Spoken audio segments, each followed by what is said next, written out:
আগামী 5 বছর আমি চাচ্ছি যে মানে ইন্ডাস্ট্রি তৈরি করে যাতে মানুষকে কর্মসংস্থান দেয়। আলাদা রাজ্য বললে যে উন্নয়ন হবে এটা কোনো ফ্যাক্টর না। পাঠ্যক্রমে নিয়ে আসা খুব দরকার, কারণ বীর চিলার সম্বন্ধে এখনো বহুত মানুষ আমাদের জানে না। রাজ্য সরকার নিয়ে আসুক, আমি কেন্দ্রীয় সরকার অনুরোধ করবো নিয়ে আসুক।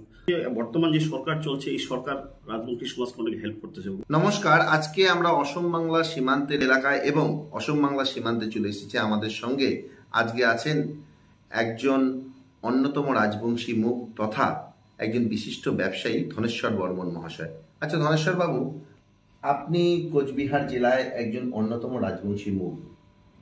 আমরা দেখলাম যে এইবার বীর চিলারায়ের যে জন্মজয়ন্তী উদযাপন হলো কোচবিহার জেলায় এবং উত্তরবঙ্গ জুড়ে, তার একটা বিশেষ আকর্ষণ ছিল এবং এইবার একটু উৎসাহটা একটু বেশি ছিল। এর পিছনে কি কারণ আপনার মনে হয়? কারণটা হচ্ছে আমাদের যে রাজবংশী সমাজের লোকরা আছে, আর আগে যে বীর চিলারায় যে আমাদের এত বড় একটা যোদ্ধা রাজবংশীর মুখ, এটা কোনো জানতো না। এখন মোটামুটি বেশিরভাগ রাজবংশী জেনে ফেলছে যে আমাদের কুচবিহারের রাজার যে প্রধান সেনাপতি বীর চিলারায়, ওনার যে কার্যক্রমগুলো এখন মোটামুটি বেশিরভাগ মানুষের জানে। তার জন্য ওনাকে আমাদের রাজবংশী মানুষগুলো এখন খুব ভালো করে শ্রদ্ধা করে এবং ওনার জন্মজয়ন্তীটা ভালো করে পালন করতেছে। অনেকটাই মানুষ এত কম জানতো বীর চিলারায়ের বিষয়ে, এর পিছনে প্রধান কারণটা কি? কারণটা হচ্ছে এখন যে বর্তমান যে সরকার চলছে এই সরকার রাজনৈতিক সমাজকে অনেক হেল্প করতেছে, উপকার করতেছে। আগে যারা বামফ্রন্ট ছিল, তার আগে কংগ্রেস ছিল, সরকারগুলো আমাদের রাজনৈতিক সমাজকে উঠতে দেয় নাই বা কোনো কথা বলতে দেয় নাই। বামফ্রন্টের টাইমে তো বেশিরভাগ খুব আমাদের রাজনৈতিক সমাজকে অনেককে দাবায় রাখার চেষ্টা করছিল। এখন আমাদের যে সরকার আছে, মমতা ব্যানার্জি মুখ্যমন্ত্রী যে আছে, উনি আমাদের যে জাতিটা যেভাবে হোক যাতে ডেভেলপমেন্ট হয় তার জন্য স্কুল করলো আমাদের রাজবংশীদের জন্য। তার জন্য আমাদের এই উত্তরবঙ্গ মধ্যে আমাদের কুচবিহারে যে আছে ঠাকুর পঞ্চানন বর্মার নামে ইউনিভার্সিটি করলো, আবার ঠাকুর পঞ্চানন বর্মার জন্মদিনে ছুটি ঘোষণা করলো, আরও অনেক কিছু করে ভাষা একাডেমি থেকে আরে অনেক কিছু করলো।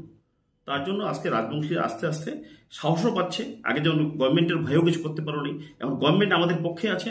তার জন্য বেশি বেশি করে রাজবংশীরা এই ঠাকুর পঞ্চানন বর্মা এবং বীর চিলায়ের জন্মজয়ন্তীগুলো ভালো করে পালন করতেছে।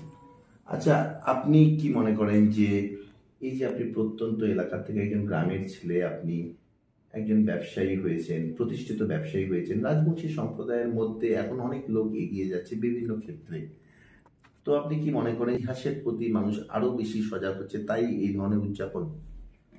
হ্যাঁ, আগের থেকে তো মানুষ এখন একটু, আমাদের লোকটা একটু ডেভেলপমেন্ট হচ্ছে। তার মানে এডুকেশন যেমন আমাদের মধ্যে কম ছিল, এখন এডুকেশন হচ্ছে, আস্তে আস্তে ব্যবসাও শিখতেছে। আর যখন মানুষ ব্যবসার দিকে শিখে যাবে তখন আস্তে আস্তে অটোমেটিক ডেভেলপমেন্ট হবে। বিভিন্ন রাজবংশী সংগঠন, যেগুলো সংগঠন আছে, তাদের থেকেই দাবি করা হয় যে বীর চিলারায়ের যে ইতিহাসটা আছে সেটা যেহেতু অনেক মানুষের কাছে অজানা, এই ইতিহাসটা যেন পাঠ্যক্রমে নিয়ে আসা হয়। এই বিষয়ে আপনার কি মতামত? এটা অ্যাকচুয়ালি পাঠ্যক্রমে নিয়ে আসা খুব দরকার, কারণ বীর চিলার সম্বন্ধে এখনো বহুত মানুষ আমাদের জানে না। ওনার যে কাজকর্ম, উনি যে কী করেছে আমাদের দেশের জন্য, এইগুলো যদি পাঠ্যক্রমে নিয়ে আসা যায়, আমাদের রাজ্য সরকার নিয়ে আসুক, আমি কেন্দ্রীয় সরকার অনুরোধ করবো নিয়ে আসুক, তারপরে মোটামুটি সারা ভারতবর্ষের মানুষ জানবে, রাজ্যের মানুষ জানবে, তাতে মানুষ আরও অনেক উন্নত হবে। যেমন আগের সরকারগুলো দাবায় রাখতো, ভয়ে কিছু মানুষ করতো না আর কি। এখন আমাদের সরকার অনেক হেল্প করতেছে, সাহায্য করতেছে, তার জন্য মানুষ এখন আস্তে আস্তে শিখতেছে। তার জন্য গভর্নমেন্ট যদি আরও আমাদেরকে রাজবংশী জাতকে সাহায্য করে, যেমন পাঠ্যক্রমে যদি উঠাইয়া দেয়, তাহলে মানুষ যখন পড়াশোনার জানতে পারবে, যে লেখা পড়ার পর যখন জানতে পারবে যে এই করছে, যে আমাদের যেমন ঠাকুর পঞ্চানন বর্মার যে ওনার কার্যকলাপ প্লাস আমাদের বীর চিলারের যে কার্যকলাপ, এগুলো যদি জানে তাহলে আরও মানুষ ডেভেলপমেন্ট হবে। রাজবংশী সমাজের একটা দীর্ঘদিনের দাবি হচ্ছে রাজবংশী ভাষার 8ম তপশিলিতে স্বীকৃতি। সেই বিষয়ে আপনার মতামত? সেটা মতামত হচ্ছে, এটা তো কেন্দ্রীয় সরকার দিবে, কেন্দ্রীয় সরকার দিবে, কেন্দ্রীয় সরকারে যদি অনুমোদন দেয় তবেই হবে। কিন্তু আমরা তো, আমাদের দাবি হচ্ছে এটা করা হোক, অন্তর্ভুক্তি করা হোক কেন্দ্রীয় সরকার, এবং রাজ্য সরকারও কাছে আবেদন রাখবো উনি যাতে কেন্দ্রীয় সরকারকে পাঠায়, যাতে এটা 8ম তফসিল অন্তর্ভুক্তি করে আর কি। এটা হচ্ছে না কেন? এতদিন থেকে লম্বিত এই দাবি, কিন্তু দেখা যাচ্ছে যে হচ্ছেই না কেন? এই এত দিন কেন লাগছে? এটা হচ্ছে না, আমাদের রাজবংশী যারা লোক আছে, তারা রাজবংশী লোকরা তো সেরকম আন্দোলনটা করে উঠতে পারেনি। কেন্দ্রীয় সরকার তো জিনিসটা ওদের কানে পৌঁছায় নাই, এটা এই কারণে হয়তো হয় নাই। তো আমরা দেখি যে প্রতিবার ভোট আসে, তো রাজবংশী সম্প্রদায়কে নিয়ে নানান ধরনের প্রতিশ্রুতি বিভিন্ন রাজনৈতিক দল দেয়।